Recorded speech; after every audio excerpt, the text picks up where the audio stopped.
Well, hi, everybody. Welcome to yet another GWCIM virtual open house. I'm going to introduce, I'm Dr. Misha, medical director. I'm going to introduce my co-host for today, Ashley Drapeau, who is, hi, Ashley, who is long COVID program director, and she's also, what's your title at the Resilience and Wellbeing Center? Are you a medical director there? No, I'm a behavioral health PA. Okay. So Ashley and I is just I'm gonna say a couple of words, pass it on to Ashley, and then we'll just go from there. I think our plan for today is to take about maybe 35-40 minutes in total, just to make sure that anybody who has a lot of questions towards the end can ask the questions and that we are not rushed with those questions. We have a very wonderfully broad group of practitioners and experts today, so we're very excited to see all of them. Ashley and I will be calling on each person when time is right. And Ashley, why don't you take over, because CIM is calling me as the Sure. Yeah, it's really exciting to have everybody here. I'm going to call on first Dr. Azola because she's joining us from Hopkins, and which is so wonderful. And I know she can only stay for a period of time till she has another meeting.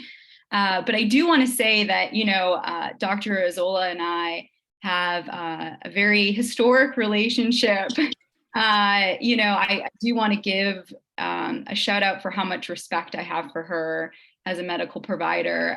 She really showed up for me in a point in my life, which was the most debilitating part of my life, and is really the reason and the catalyst for me being here.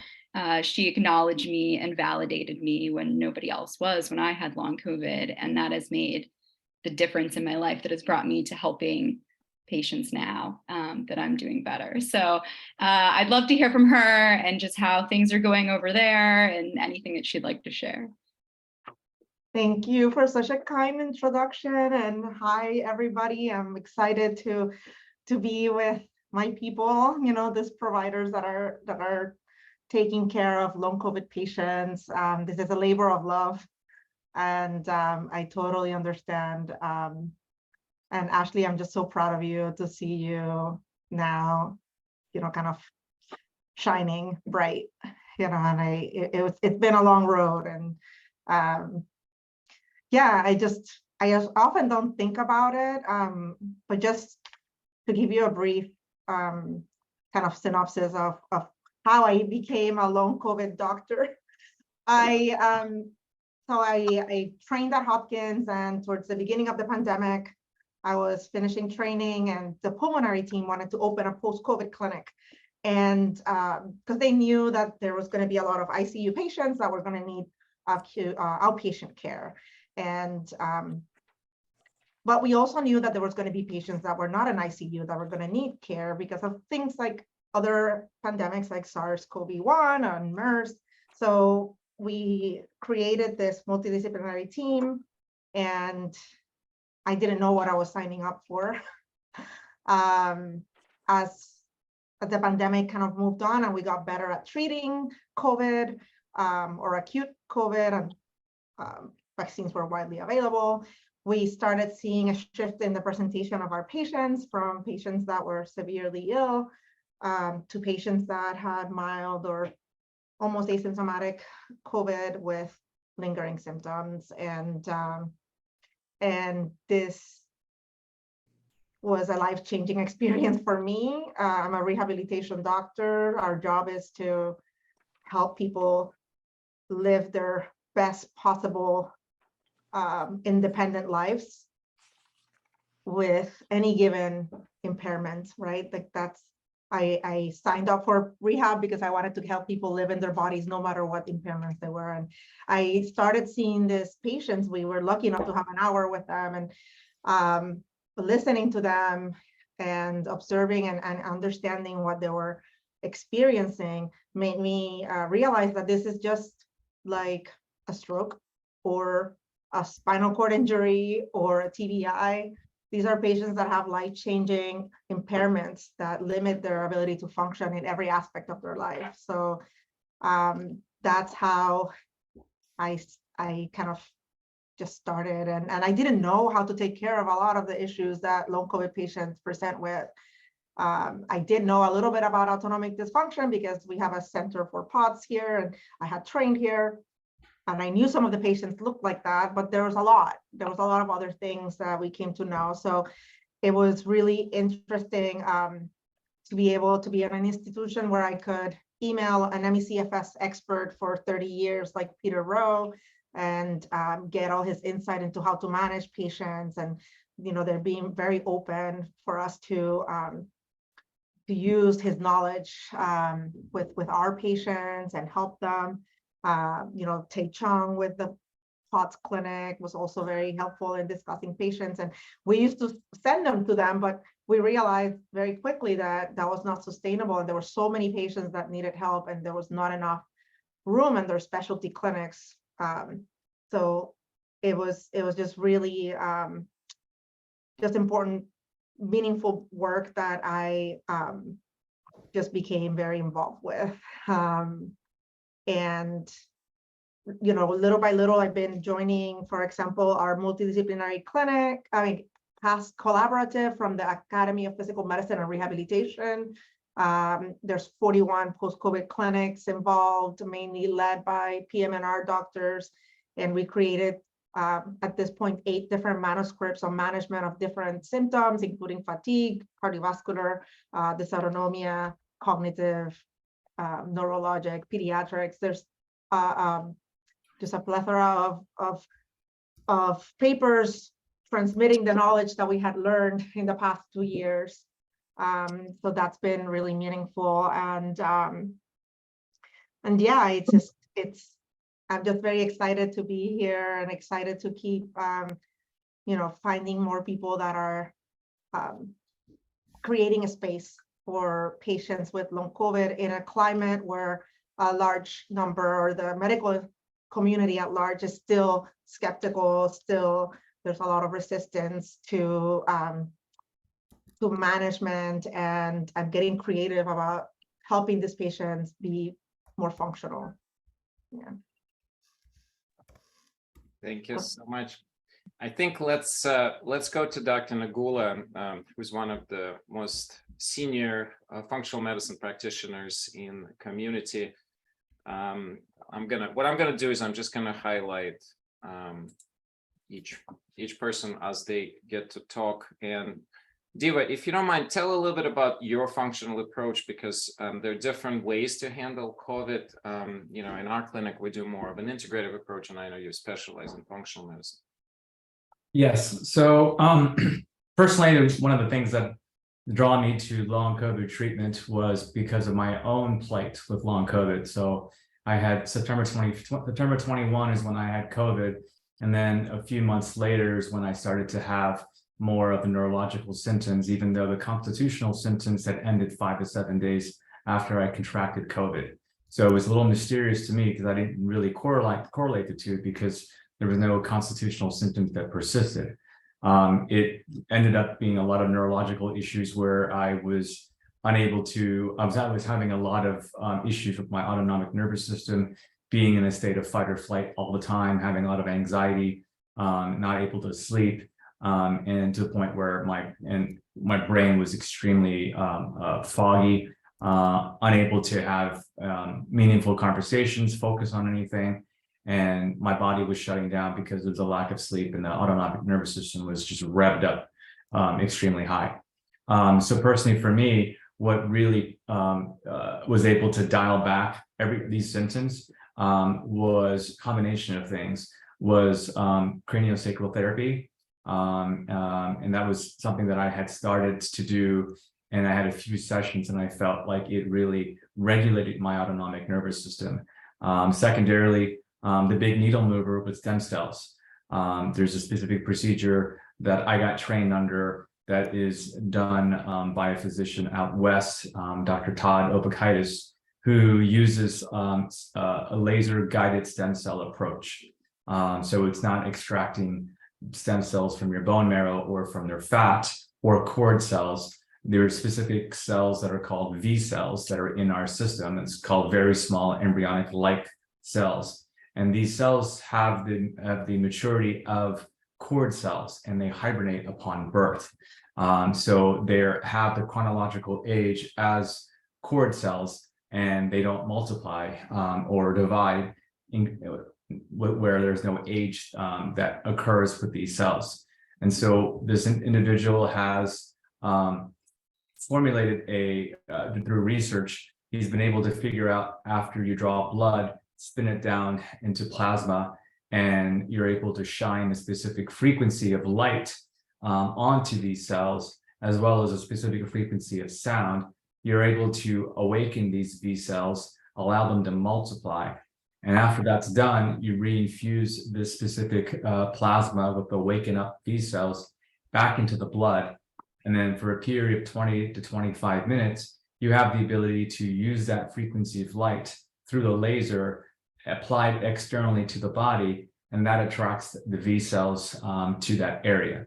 So this process allowed the stem cells to go into the brain, my adrenal glands, other areas of my body that felt that I required some stem cells.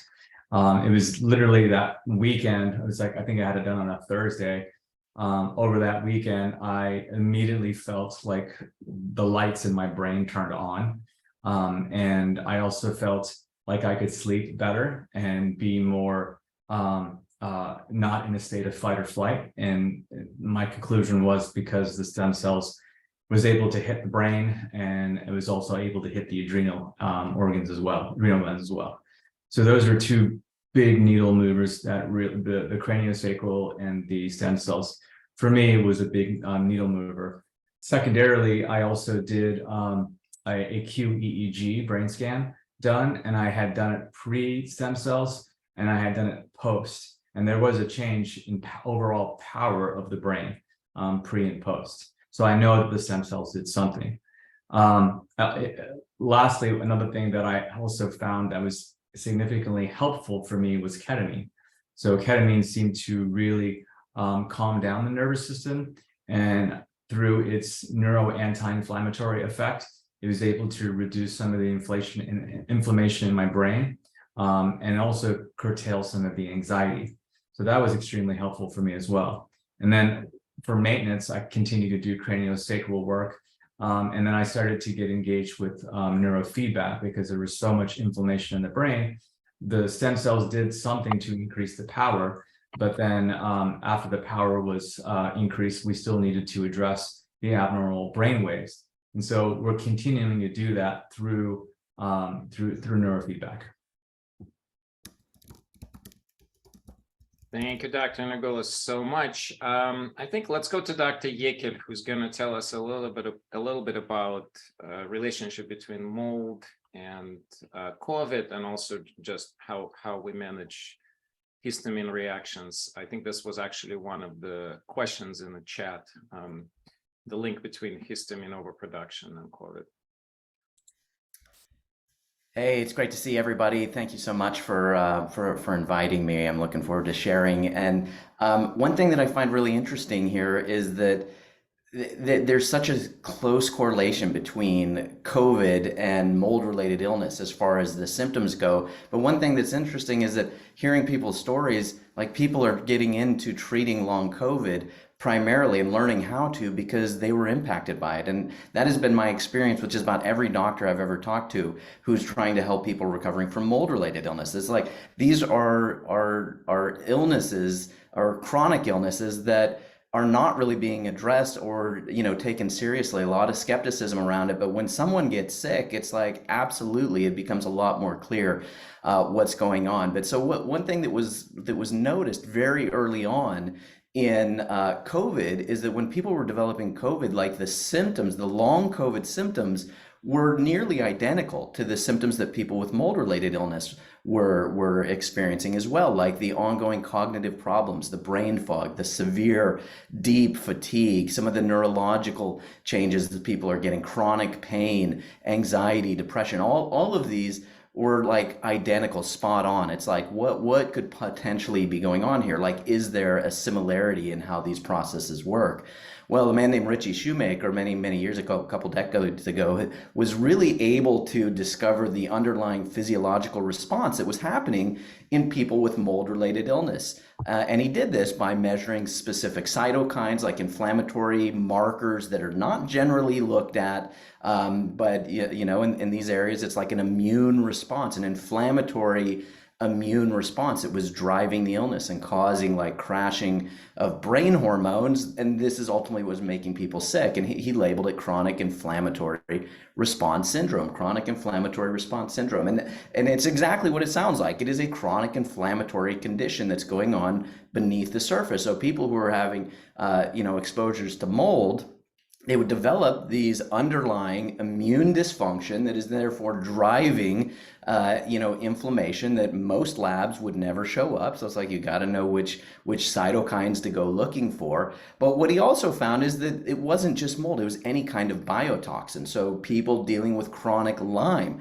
had the same underlying inflammatory response going on. So they were also having chronic inflammatory response syndrome. It's just being caused by a bacteria versus being caused by mold. And then, of course, once we started witnessing the same responses in people with long COVID, it didn't take very long to start running panels to see, well, are these people also dealing with chronic inflammatory response syndrome? And sure enough, the patterns are identical, and it's just another biotoxin. So instead of mold or instead of a bacteria, now we're looking at a virus. And furthermore, we found that other viruses can also trigger this. So like Epstein-Barr syndrome, different forms of herpes, there are other bacteria that can drive this. So all of these share the same underlying like physiological response. So then I was like, okay, well, that's interesting. So maybe the recovery for someone with COVID might be very similar to someone with mold-related illness. And what we found is there's such a huge genetic correlation between mold-related illness. Like there's a predisposition, like that certain people are less capable of detoxifying these biotoxins. So once these toxins get in the body, about 30% of the population is not capable of getting them out. And this is why some people can be exposed to mold and not get sick. This is why some people can get COVID potentially and not get long COVID. Why, not everyone who gets bitten by a tick necessarily ends up with Lyme. There's a genetic component to this. And sure enough, it was similar. So looking at the genetics of the people who are getting long COVID were almost identical to the people who were struggling with mold-related illness and chronic Lyme. So the interesting thing that's been discovered through a lot of Richie Shoemaker's work is that once this chronic inflammatory condition gets turned on, once these cytokines are activated, so to speak, they don't just naturally turn themselves off once the triggering event has passed. So again, some people, they get, contract COVID, well, long past the time that they have overcome COVID, the inflammatory condition continues to rage on. And the same will be true with people with mold. They can live in a moldy environment.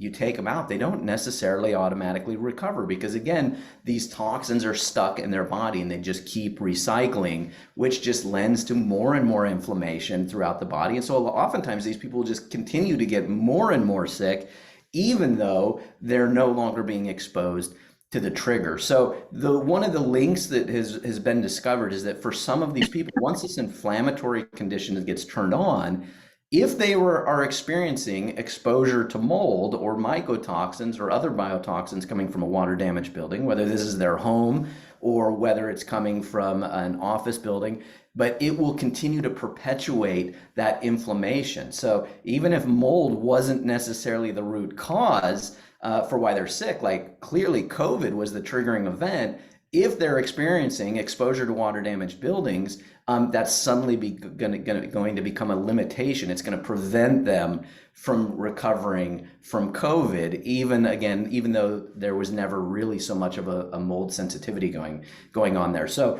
what we found through the treatment is that in a lot of these cases, we have to actually address the environment. Like, are they being exposed to additional biotoxins that are preventing them from recovering from COVID. So again, getting people out of exposure, putting them on detoxification protocols, so using binders, to pull these toxins out, and then in more extreme cases, the use of a peptide, vasoactive intestinal polypeptide. It's a nasal spray that I'm pretty certain Richie Shoemaker and Andrew Heyman right now are actually testing. I think they had been approved by the FDA to test this as a form of treatment for long COVID. But in the meantime, it's been very, very effective at shutting down the neuroinflammation that these biotoxin-related illnesses cause, allowing people to actually not only heal and recover, but we're seeing in cases of MRI studies, regenerating, like rebuilding the brains after potential atrophy from ongoing exposure. So Misha, I heard you mention, it's like, what's the connection to histamines? Well, I'll keep it brief, but what we know about the histamine connection is that oftentimes when people are struggling with biotoxin related illnesses, it results in underlying histamine dysfunction. People can develop histamine intolerance. So really the histamine issue is more of a side effect of the inflammatory cytokines in the body's reaction to ongoing exposure to these biotoxins. So oftentimes, again, what we find is that as you get people out of exposure, you detoxify them, you put them on VIP, a lot of times these histamine issues will actually start to heal and kind of self-correct as they recover from the biotoxin exposure. So that's the connection. That's been my experience working with this and working with people who are sick with chronic inflammatory response syndrome and mold-related illnesses. So thank you. It's been amazing listening to people so far.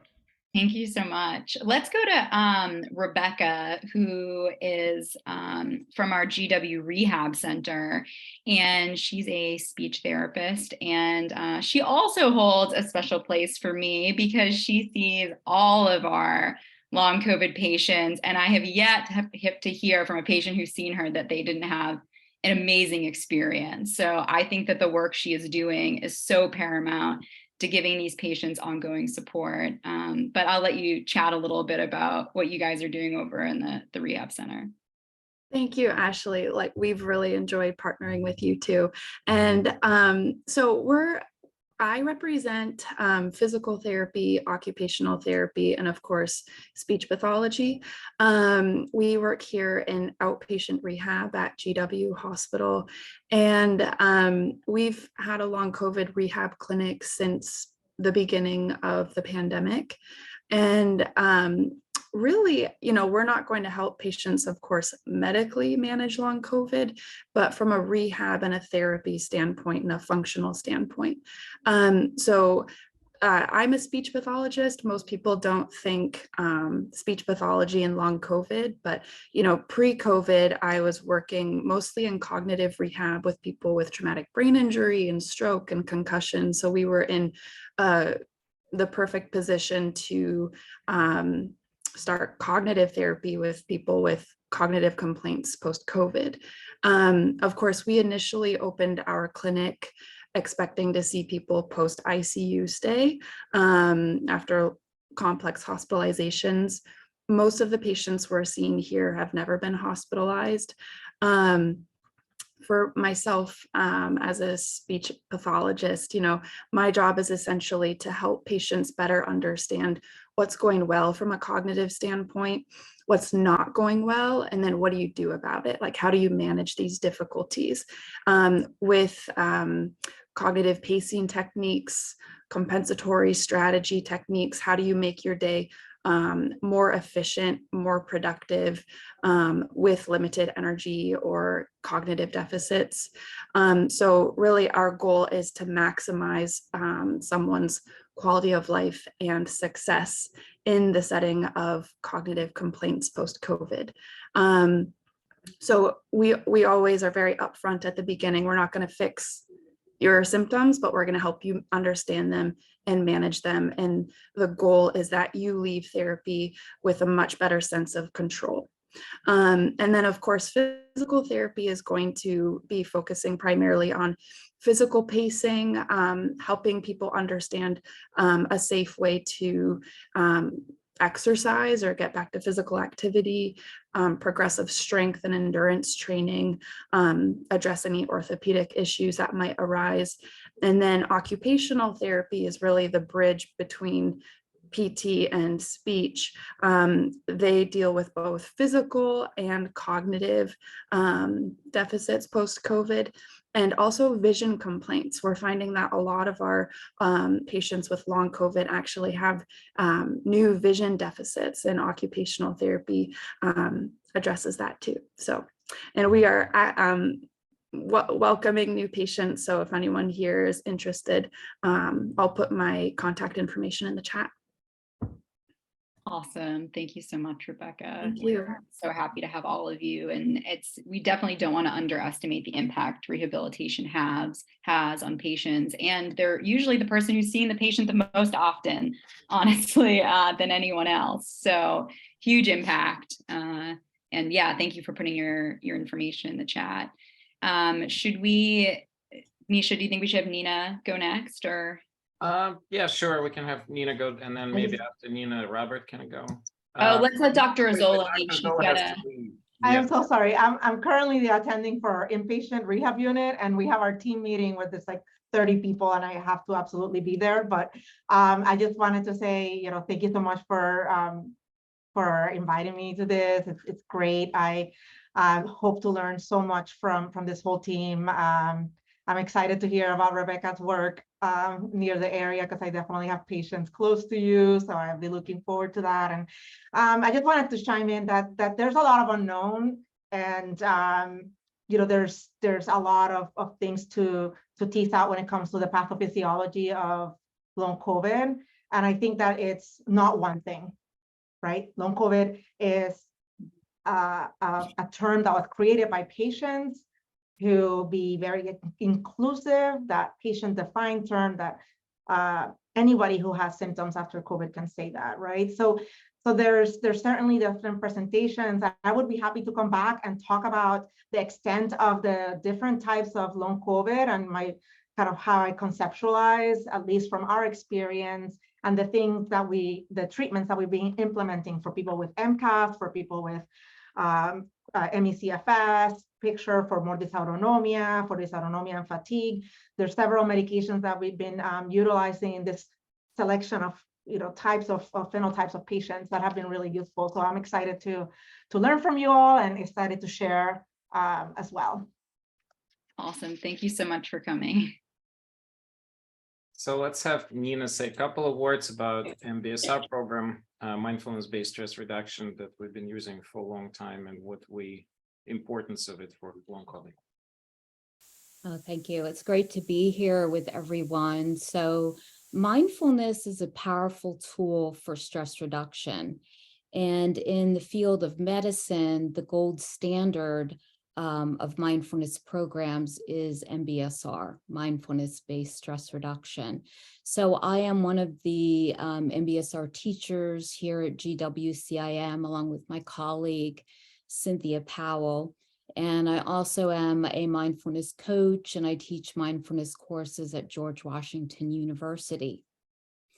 So I'm going to share my screen and just give you a very brief overview here of what MBSR entails.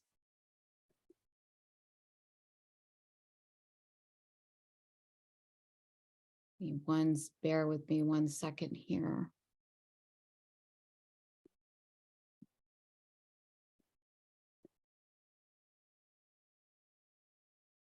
There we go.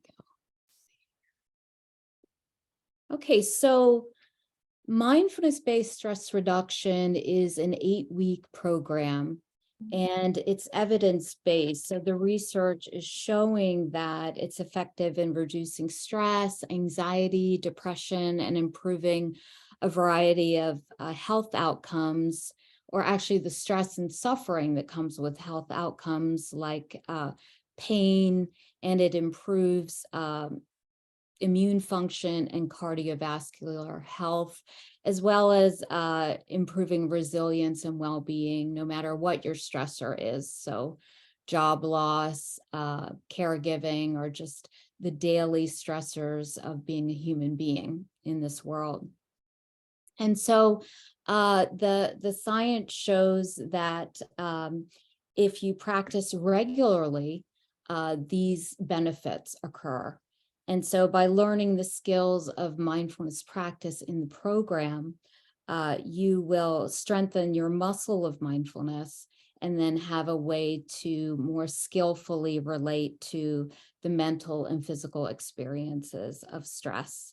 And the beauty of mindfulness is that you can practice it not only in formal way where you sit quietly and meditate and focus on an object of attention, but you can also practice in daily life, in moments throughout your day when you're stressed, or in moments of peacefulness where you want to be more present and take in moments of joy. And you can bring it into normal routine activities like walking, eating, brushing teeth. And all of that is covered in the 8-week program.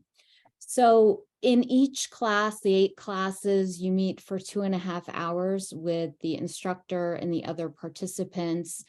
And about an hour of the 2.5 hours are you actually practice mindfulness. And then an hour is spent in talking and sharing, and didactic material is given, and home practice is assigned, so that you do develop that mindfulness muscle. Mindfulness is an inherent quality that we all have, where we have the capacity to be present to our lives versus lost in thoughts all of the time, or in autopilot where we're automatically stressed or reactive or ruminating or thinking about the past or the future. So mindfulness gives you that balance where you can also be present to your experience. And there's an all-day retreat where you practice continuous mindfulness. So you're practicing in a continuous way without interruption. And that can also be very restorative as well. And so in each class, you will practice a variety of mindfulness practices, breath and body meditations, mindful eating awareness practices, mindful walking, compassion meditations like loving kindness and self-compassion, mindful communication, mindful yoga, which is mindful movement. And again, I just want to stress that the good news is that mindfulness is an inherent quality that we all have, and you can build your mindfulness muscle by taking the program. Thank you for your attention. Great. Thank you, Nina, so much. And we'll go next to Robert. Robert is our relatively new edition. Oops, apologies. I removed the wrong spotlight. Let me bring Robert back. Is our new addition to the CIM team. He's a pediatrician, and he has seen a number of children with long COVID. So we'd love to hear a couple of words about that from him. Yeah, thanks. So I'm in the Augusta, Georgia area, and an adolescent medicine specialist practicing integrative medicine here. I was seeing kids with chronic fatigue, ME/CFS, and POTS, as well as a number of other conditions well preceding COVID. But I think if we start to ask more questions, we would find that there's this spectrum of illness that presents to us, some severe, some not so severe, but the common thread is it's persistent and doesn't easily resolve, and that I think the approach that integrative medicine brings is the best hope for either kids or adults with post-COVID PASC syndromes. my approach has typically been looking at the autonomic nervous system and using biofeedback as well as clinical hypnosis for kids to begin to learn to self-regulate the autonomic nervous system and address the dysautonomia issues. But I think we also need to look at the chronic inflammation, as people have mentioned. I'm interested in LDN treatments, especially, as well as other systemic anti-inflammatories. I think the mast cell issue and the histamine issue that Dr. Yoko brought up is really important. So even though I think we can recognize that these kids or adults, either one, who present to us, each come with their own particular fingerprint of how the illness has impacted their life, we can begin to approach this syndromically and ask the question, what's really the dominant effect in this person?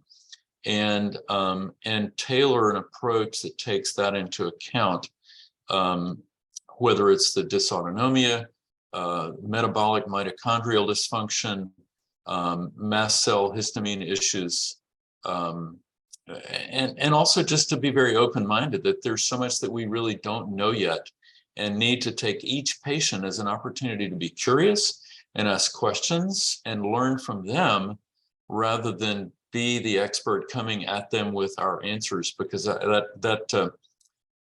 we really must approach this with humility if we're going to take it the right direction.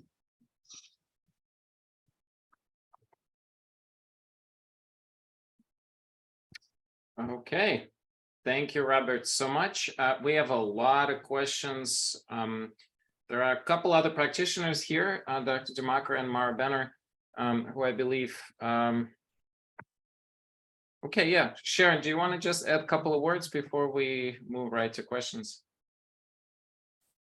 Sure. I'm the primary care person with the team, and so a lot of my work has been on more prevention related, looking at kind of getting people in overall good health, as well as looking at, well, we kind of call it mysterious illnesses when I was with the VA, but basically hard to diagnose cases.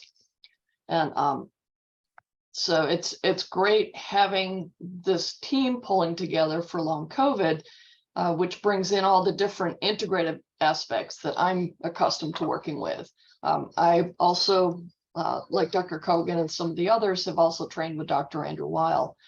And so having this kind of a team who can pull in all the different elements is really powerful and helpful. And so that's been exciting, seeing some great results. And so happy to answer any questions that people have, or if there's other areas that would be helpful to comment on. Thank you, Sharon, so much. And Mara Benner, who's our spiritual director and also a coach. Mara, I think you should say a word or two about coaching. I do think it's important and often under represented in definitely in medical practices, even in our practices. Mm-hmm. Well, great. Thank you. Actually, I snuck on the call just because I love listening to our experts talk about these issues. So thank you for the opportunity to talk today too. Yes, I do mind, body, spirit, executive coaching. So integrative coaching for corporations and organizations, but really the coaching model is just such a critical component to all of this. So as individuals are working with different practitioners, having things arise within them, it's an opportunity to kind of challenge them a bit more about what might be taking place from the other aspects. So especially from the spiritual considerations. So providing a larger picture to help kind of really encourage them to think broader than just the physical aspects. So enjoy doing that. And then would also say that what I do for GW Center for Integrative Medicine is run Reiki trainings, which is a Japanese technique that allows for relaxation. So we provide that. I do a complimentary offering of self-care Reiki to be able to understand how to tap into your body and begin to provide that relaxation. So thank you, Dr. Kogan and Ashley. Thank you, Mara. And I think let's go to the questions. There's a lot of questions. I think what we'll do is there was a question by by Robert directly about LDN. I'll take that on first because it was for Dr. Alba, but unfortunately she had to leave. So we at this point use LDN with majority of our patients, with majority of our long COVID patients. We feel strongly that it's a very inexpensive and very important anti-inflammatory tool. LDN is a low dose naltrexone, and it's basically an opioid agonist for the receptors, so antagonist against the opioids. At high dose, it uses to reverse opioid toxicity, but at low dose, it turns out to have a very potent anti-inflammatory impact. And patients, especially who continue to have an autoimmune and inflammatory state after the COVID, would benefit from that. So yeah, absolutely. Low dose naltrexone also works on the glial cells in the brain, which are kind of like the immune cells of the brain. So a lot of the brain fog that we see in long COVID, fatigue, headaches, sometimes the vertigo, that can be improved with LDN. Yeah, and even the histamine issue that Linda Blazer brought up, LDN can be helpful for, although I think the histamine issue in itself is extremely complex topic. I think Dr. Yekel, when he was talking, kind of addressed the link between mycotoxin Lyme and then histamine, it's basically a double, triple, quadruple whammy in essence, if you will. And we often find basically that patients who have the long COVID, if you don't address these other drivers, it's just harder, everything gets harder to manage. So you really have to be trying to address all the drivers that you can address. I think there was a question about how you test for it. The biotoxin direct tests are actually a minority of the testing because you're really looking at the body's inflammatory response first and foremost. Sometimes we do use urine mycotoxin test, but only to clarify where exposure is coming from and how to deal with the exposure. We don't use those tests as a diagnostic approach. That's really assessing the body's SIRS or systemic chronic inflammatory response syndrome. So, Ashley, what's next? So what tests, Dr. Kogan, do you utilize? We use LabCorp or Quest, the standard inflammatory markers, things like C4A, TGF beta 1, and many others. And also the hormonal tests, MSH, MMP9, etc. I think we got some questions about the vagus nerve and how the vagus nerve plays a role in all this. I'd say that it plays the largest role, wouldn't you? I mean, I think that it's pretty much the underlying mediator of a lot of the autonomic dysautonomia syndromes that we're seeing post-COVID, along with, some of the gastroparesis and the GI symptoms. So it is, I mean, probably one of the biggest sort of mediators of all of this. And the interesting part of that in terms of treatment, many of the treatments for vagus nerve disruptions or dysfunction are a lot of like the complementary alternative modalities that we do, like acupuncture, cranial sacral therapy, breath work, mind-body work. It's hugely beneficial for that. I'm adding Robert and Diva, if you guys want to unmute and add, because I think this is such a, I can't add fourth person. Okay, Robert first for the. Yeah, I would agree that addressing the vagus nerve is really important. I think the role of heart rate variability coherence through programs like HeartMath or any other biofeedback intervention where you can address heart rate variability is important because that's a top-down approach to vagal nerve dysfunction from the central nervous system midbrain area that can be learned and practiced by individuals. So I agree that's very important. I would have to agree as well. Any kind of manual therapy where you can actually loosen up some of the tissue that's around the vagus can also be very helpful.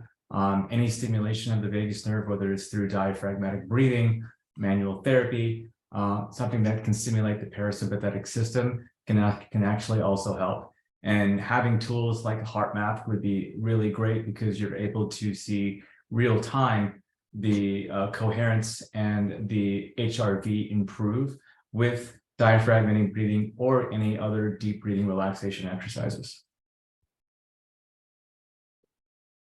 So what are the questions that we got about the manual therapy for vagus nerve? So the cranial sacral is one of them. Some people can do massage, acupuncture is another one. Any other manual therapies that you guys want to mention that you feel like is helpful for vagus nerve? Those are the two that come to mind. I think also in general, when someone is in a state of high sympathetic tone, just generalized touch can be very, very helpful and sufficient to really calm down the individual.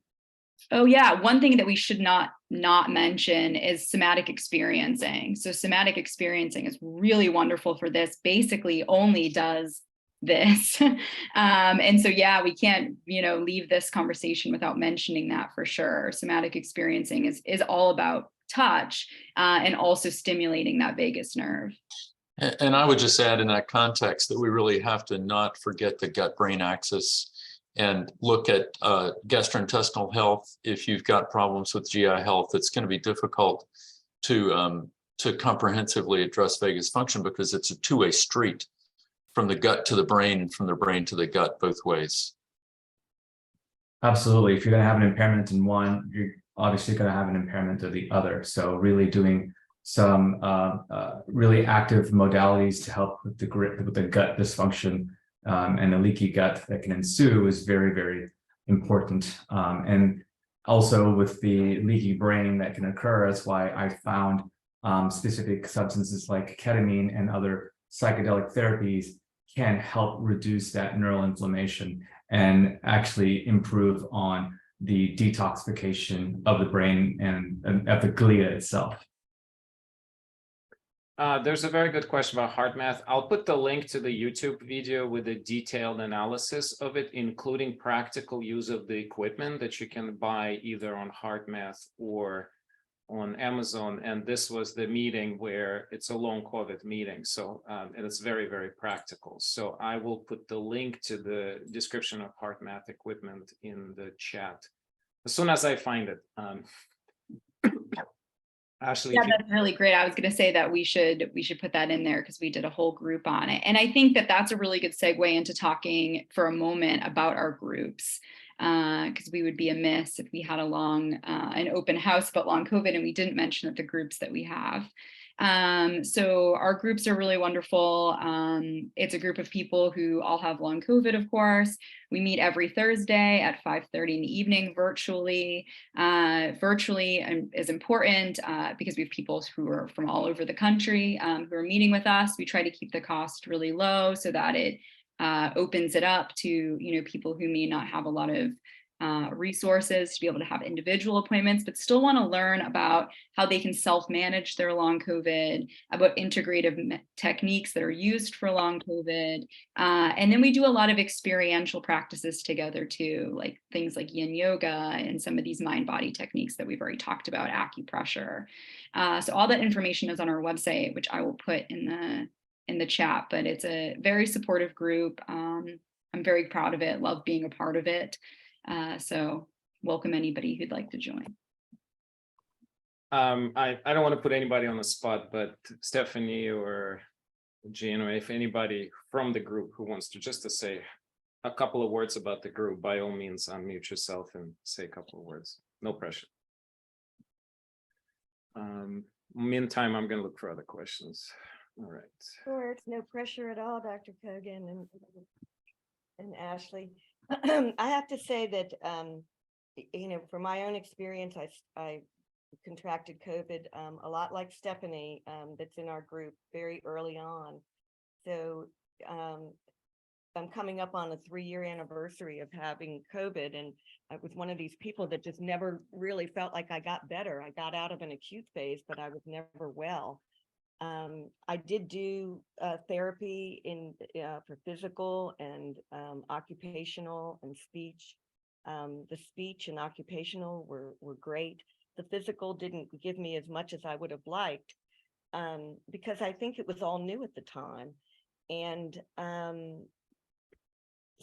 So my follow-up has been like working with the vagus nerve and doing something called UB technology that would stimulate the nerve, the vagus nerve.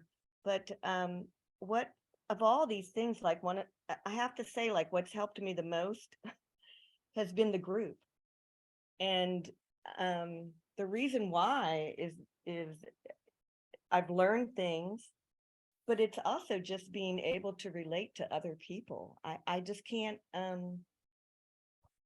impress enough about the value that that's given me. And so it's not just a learning, like I'm very happy to come to the session today and learn more, but just being able to relate to others that have had similar journeys, or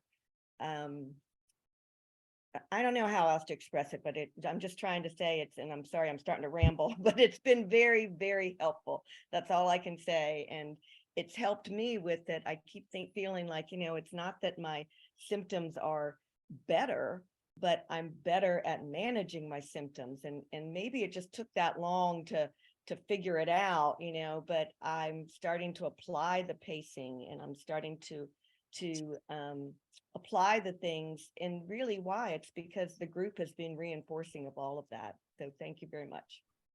And thank you for the opportunity to come to the open house. This is really cool. Thank you. Thank you, Jim. Yeah, so part of the group is really, I think what we bring as experts, Ashley and I, it's very partial. We can share certain information, but a lot of this topics come up because the group participants want us to research certain things, and also because frankly we don't know a lot, right? So we all who are joining the group finding parts, often we're like, oh, look at that, oh, I never heard of that, I got to go read this one.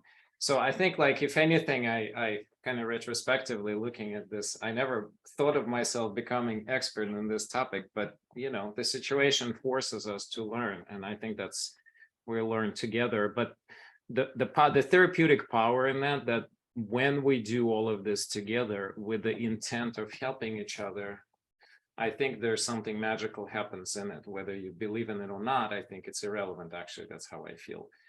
But there is a greater work at place that helps to kind of propel everybody to a better state.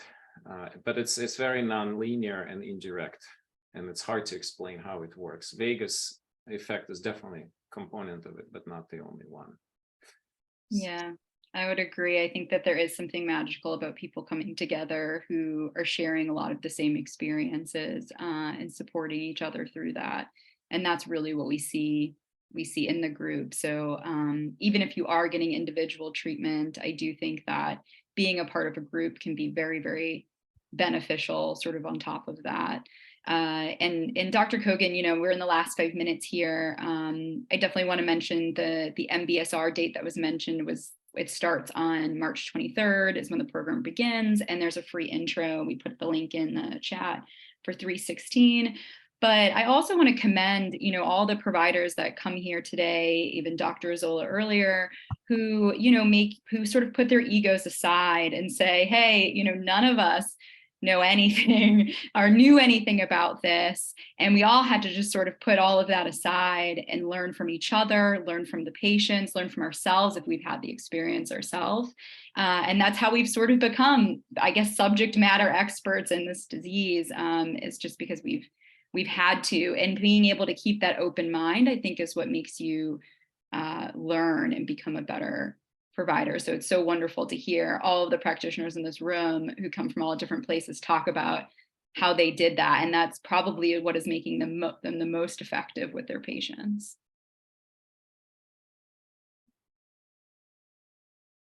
Well, I don't see any more questions unless there's something pressing. We can end a couple of minutes early. That's perfectly fine. I do want to give again, kudos for everybody who joined, practitioners, and also all the participants and all the great questions. We're planning on starting to do open houses virtually more regularly, once a month. The next topic is going to be mental health. we're going to feature introduction by Jim Gordon, and then it will be co-facilitated by, facilitated by Misty Embry, who's our integrative psychiatrist. It sounds like the topic of psychedelics is going to be the one after, but I do want to mention that in the fall, in September, we will have GW-wide psychedelics and medicinal mushroom conference. It will be a whole day long. I believe it's September 22nd, but don't quote me on that. The official advertisement with the full program has not been yet published. We're still finalizing a few details. So we'll cover psychedelic aspect of psilocybin a lot more at that point. But I think doing an open virtual open house on psychedelics makes sense. Sounds like there's enough interest in that. So thank you, everybody. Have a wonderful weekend. I hope this weird weather is not gonna be too disruptive. I think it's gonna be chilly on the weekend. It's gonna get pretty cold despite being 80 degrees yesterday. So enjoy. Thank you, everybody. Bye. Thank you so much. Thank you. Bye-bye.